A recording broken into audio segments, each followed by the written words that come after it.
The Mysterious Orphan, a story by Eby's Heart. Her name was Marchie. She was an orphaned girl living with Mr. and Mrs. Olowo. She was constantly beaten and made to work until late at night. Everyone in their compound was angry at Mr. and Mrs. Olowo. They felt Mrs. Olowo was too wicked. How can she be treating this girl this bad? One confusing thing was that they will charge and say they will report them to the police, but forget all about it the next minute. This continued until a certain family moved into the compound. Debo, his wife Tainu, and their 3 children moved in and instantly frowned at the way Marchie was treated by Mrs. Olowo. Being their next-door neighbor, Debo would wake up as late as 2 a.m. and see Marchie washing a heap of cloth outside. He will also prepare to go and report to the police, but will forget the next minute where he had prepared to go. Debo even approached Mr. Olowo one day to warn him, but couldn't get the words out of his mouth. It was like whenever anyone thought of Marchie, they would forget themselves until they stopped thinking of her. Everyone hated the Olowos to the extent that they were all happy and mocking them when they lost their only surviving child, because the first one had died some years back. Yes, they deserve it for treating another person's child like that, Tainu said happily. Marchie would even kneel and greet Tainu whenever she got back from work, making Tainu wish Marchie was living with her. Until one night, a loud cry was heard inside Mr. Olowo's flat. Everyone rushed to know why Marchie was screaming, and to their shock, the ceiling of their home had fallen on the whole family and they all died on the spot. This shocked the whole compound and everyone felt they deserved it for being so wicked and heartless towards Marchie. No one stopped to think how only Marchie survived. Debo and Tainu immediately welcomed Marchie with open arms into their home. They were kind to her and made sure she lacked nothing. But 1 month after they welcomed her, Marchie got up late at night and changed into a very scary old grandma. She walked slowly as she cursed under her breath into Debo's kids' room. She stood there watching their children and talking in a strange language. After a while, she took their last child in her arms and walked through the wall. She kept walking while she whistled in the most chilling way. She continued walking until she left the compound and disappeared. No one could see her except through a mirror, so even if anyone was outside, they wouldn't have seen her walk past them. She appeared in a river, far away from there, where other women like her were waiting for her. The women waiting for her all bowed down to greet her. Marchie, who was now looking like a 150-year-old woman, sat down with the sleeping baby in her hand and said, "I brought us a gift. I am now with another family and they have 3 children." The other women rejoiced and hugged her. "I brought us this," another woman said while showing them a bowl filled with fluid. They all looked at the bowl and smiled while saying, "I know that smell, is it what we are thinking?"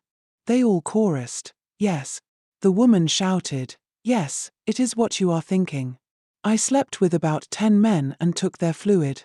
They all hugged her too. That was how all of them presented their gifts and threw it into a pot. After a while, they served it as a meal and ate it as if they were eating a very delicious meal.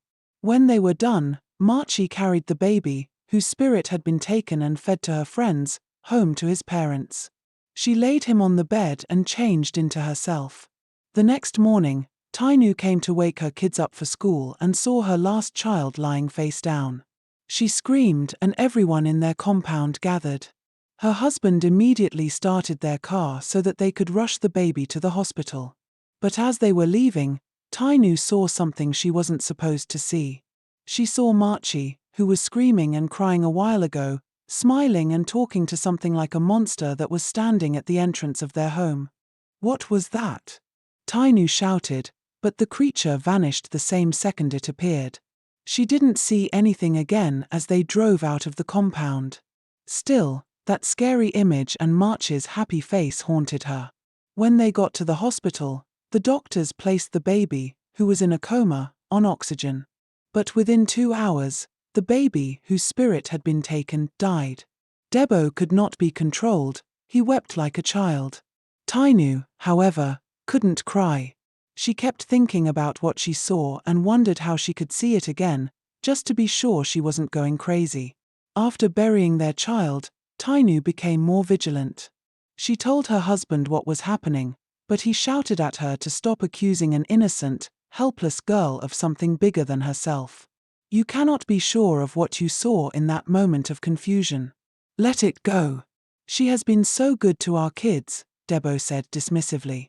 Tainu watched Marchie for weeks and saw nothing but her quiet, helpful self. She relaxed again until one night. Unable to sleep, still mourning her baby, Tainu woke up crying, blaming herself, wondering what she had done wrong. She decided to spend the night in her children's room. On her way there, she heard whispering and giggling coming from March's room. She tiptoed and gently pushed the door open. Nothing. Maybe I'm overthinking this whole thing, Tainu whispered, walking back to her room to sleep. The next morning, she noticed their neighbors looking at them strangely. She tried to find out what was wrong, but no one gave her a clear answer. Sometimes she saw Marchie talking to a neighbor, and it looked as if they were petting her. But whenever she asked, Marchie simply said they were sending her on errands. This went on until everyone in the compound started hating Tainu and her family. Children were banned from playing with her kids, and some neighbors even refused to respond to their greetings. 8 months later, one night, Debo and Tainu woke to Marchie shouting, "Fire!" Their children's room was in flames. They managed to save one child, but the second was badly burnt by the time they brought her out. The devastation was unbearable. To make matters worse, Tainu realized the entire compound was strangely happy about their tragedy. And the fire had only burned their children's room, making it look as though God was punishing them. They began searching for a new apartment, but Marchie was determined. She wanted to sacrifice the whole family, as she had always done, before moving on to another household. She had already cast a spell over the compound, making it hard for anyone to think clearly. I wanted both children, so it would be easier to take Debo and Tainu, Marchie murmured angrily, pacing in her room. How did one survive? I will bring their baby to our next meeting. They cannot slip away from me. A day before that meeting, Tainu's mother came to visit. I want to know what is happening. How can I lose 2 grandchildren in 1 year? She cried. As she spoke, Marchie entered and greeted her respectfully by kneeling down. But when Marchie stood to leave, a rotten toenail fell from her foot. Grandma picked it up, her eyes widening in shock. This nail, it cannot belong to this little girl, she thought. That night, while Debo and Tainu slept with their only surviving child, Marchie prepared for the sacrifice. She was outside, pounding in a mortar. The neighbors heard the sound and cursed Debo and Tainu for sending Marchie on errands at such an odd hour. But to Debo and Tainu, Marchie was already asleep in her bed. Grandma, however, heard the pounding and whispering. She walked to the window and saw Marchie outside with the mortar. What is she doing? Grandma whispered, hurrying out to caution her. But as she passed Marchie's room, she froze. Is that not Marchie sleeping in there? She asked herself in shock. She opened the door and indeed found Marchie asleep. Yet the pounding outside grew louder and louder. Panic surged through her chest. She tried to scream, but no sound came out. Grandma tried to scream again, but no words still came out, so she slowly walked into her room and found Marchie standing there, holding a knife. Grandma, who had lost her voice, ran to her daughter's room, banging on the door. Tainu rushed out and was surprised to see her mother looking terrified. "Mama, what is it? Why are you knocking like that?" Her mother tried to talk, but no words came out. Tainu became really worried as her mother struggled to talk and no words were coming out. She and her husband tried to calm her down. By the next morning, Grandma was having high fever and shortness of breath. Tainu and Debo rushed her to the hospital. While in the hospital, Grandma was sedated because she was trying to explain something and having panic attacks. Tainu, who was now very scared, went everywhere with her only surviving child. She was in constant fear and could not tell why. Her mother was still in the hospital when they found another apartment. "We are moving tomorrow," Tainu informed their neighbor, but their neighbor ignored her. Tainu could not understand the hatred they were experiencing from everyone. She didn't know that Marchie shows them how much she was being maltreated, just like she showed Tainu and Debo when she was living with the previous family. Marchie manipulates everything and everyone to see her as a maltreated orphan, so that it will be easier for her to win the heart of another family. 2 days to the day they would move out, Tainu was called from the hospital that her mother had regained consciousness, but was weak and eager to see her. She called Marchie and told her to continue packing their things, that she was coming back. Marchie didn't like how Grandma pulled through, so she called an emergency meeting in that hot afternoon for all her members. They all arrived and sat on Tainu's matrimonial bed, talking and sighing angrily. "Why are you taking too long to finish this family off and move to another one?" one of the members asked Marchie. Marchie told them to give her time, that she wants to kill them all at once, including their grandma. She told them to join her tonight, that this night would be their end. "I need to do fast and win the heart of another family in this compound," Marchie said, and they all laughed.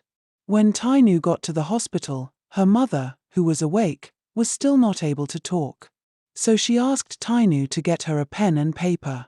Tainu quickly brought it. She tried all she could to write March's name, but could not. When the doctor checked and Grandma was okay, he discharged Grandma. That night, everyone was asleep when their door opened, and Marchie, in form of an old woman, walked in carrying a small calabash in her hand. All her members appeared in Tainu's parlor. Marchie lifted her own calabash up and shouted, "Now we take what is ours. Let this house start burning, and let them all die, and their blood should fill our calabash." They were expecting to see smoke filling everywhere, just like Marchie made the ceiling fall on the Olowos.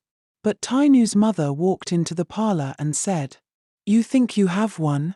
You have no idea who you are toying with." That was when Marchie turned around and shouted, "You think your little charm can do anything to us? Do you know how old we all are?" Marchie was still talking when she heard Tainu's voice. "Mama, what are you doing? Don't tell me you are a witch. Why are you holding a red calabash? Where did you get it from?" As Tainu's mother turned to show her daughter Marchie and her members, she saw no one standing but Marchie. "So you are a witch, Mother. Did you come here to kill me and my family?" Marchie smiled at the sound of Tainu's accusation. She had successfully turned Tainu and her mother against each other. Tainu's cry and shout made the entire compound that were under March's control gather. And before long, everyone's heart turned against Tainu's mother, and they accused her of killing her grandchildren.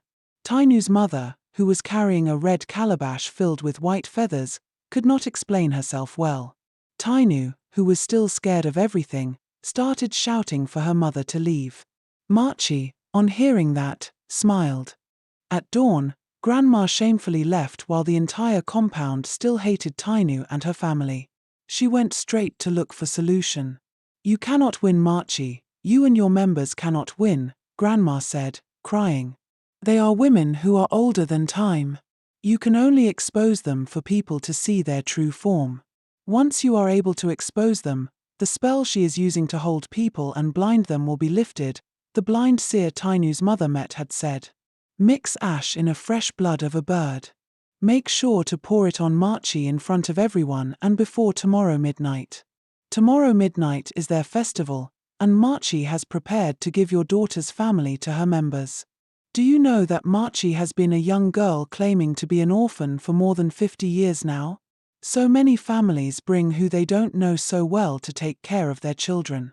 All her members are house helps in different homes, and they have destroyed a lot of families. Marchie has destroyed a lot of families, and your daughter's 2 children were killed by her. Everyone in your daughter's compound is under her control. So you must hurry," the blind seer said while shaking her head.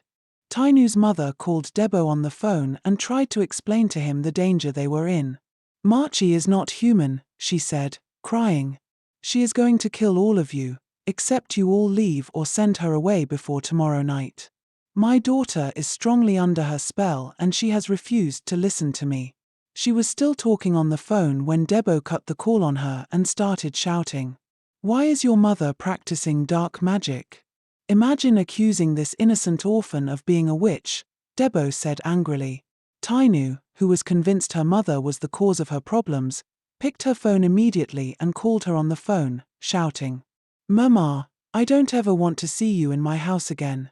I don't have a mother again. You killed my 2 children, now you are accusing a little girl old enough to be your grandchild of doing it. I am ashamed to call you my mother. All I can say is, don't ever step your foot in my home ever again." Marchie, who was listening to their conversation, was very happy. Tainu's mother, who didn't know what to do, prepared the next day and entered motor to visit Tainu. "I must expose Marchie or lose my only child forever," she said while crying in the bus on her way there. When she got there, she sat at a shop across the street, looking at her daughter's compound, hoping for an opportunity to go in and try her luck. It was almost evening when she saw Marchie and Tainu carrying some things to throw away in the dustbin outside. She covered her face with a big scarf and ran into the compound, entered Tainu's flat, and hid inside Marchie's wardrobe.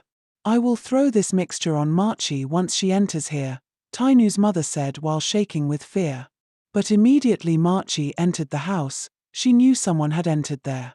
But she could not tell who or where the person was hiding.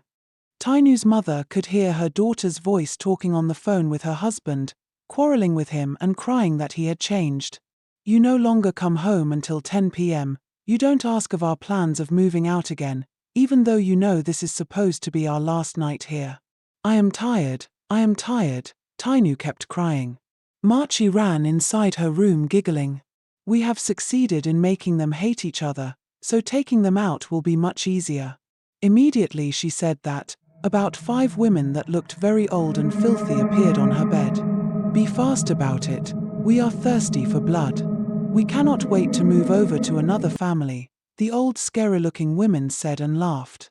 "Hide," Marchie whispered. "I will tell you when it is time." When Marchie left, Tainu's mother peeped and saw the women going into a box beside Marchie's bed.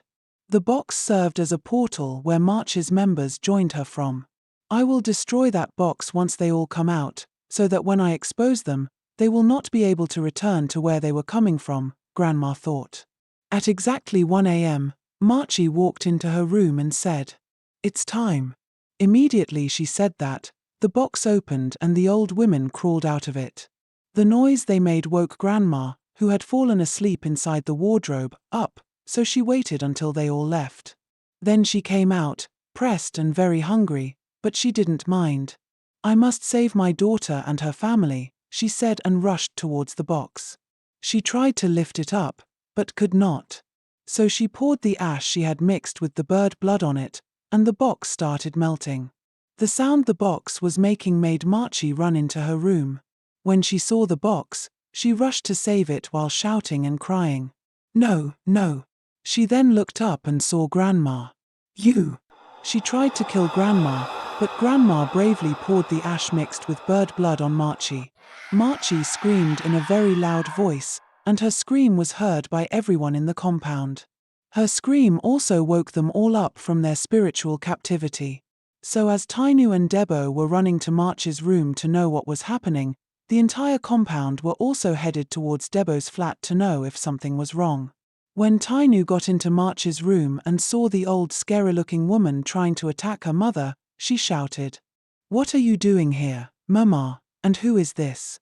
Tainu said while pointing at Marchie in form of the old woman. "That is Marchie," her mother shouted. Tainu shouted for the old woman to stop while she ran to her mother's side. Tainu's mother, who was earlier scared that her daughter may doubt her, became relieved. The other women ran to attack them too, and Tainu and her mother were screaming for help.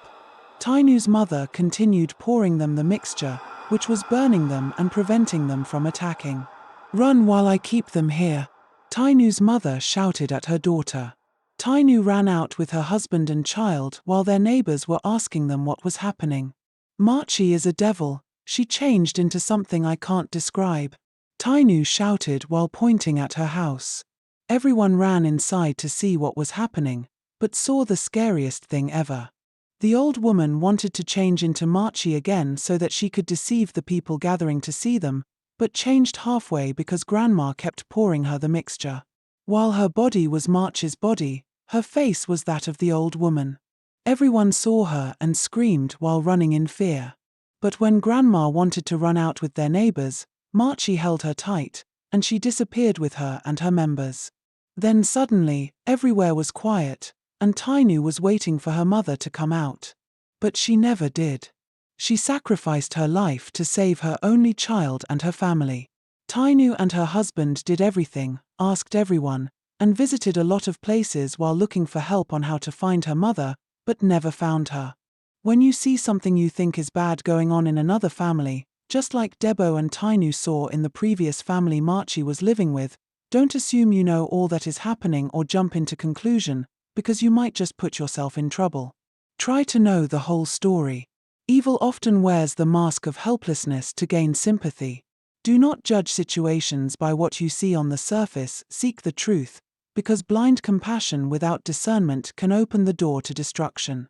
Always look deeper before welcoming anyone fully into your life or home. Thanks for watching. Please subscribe.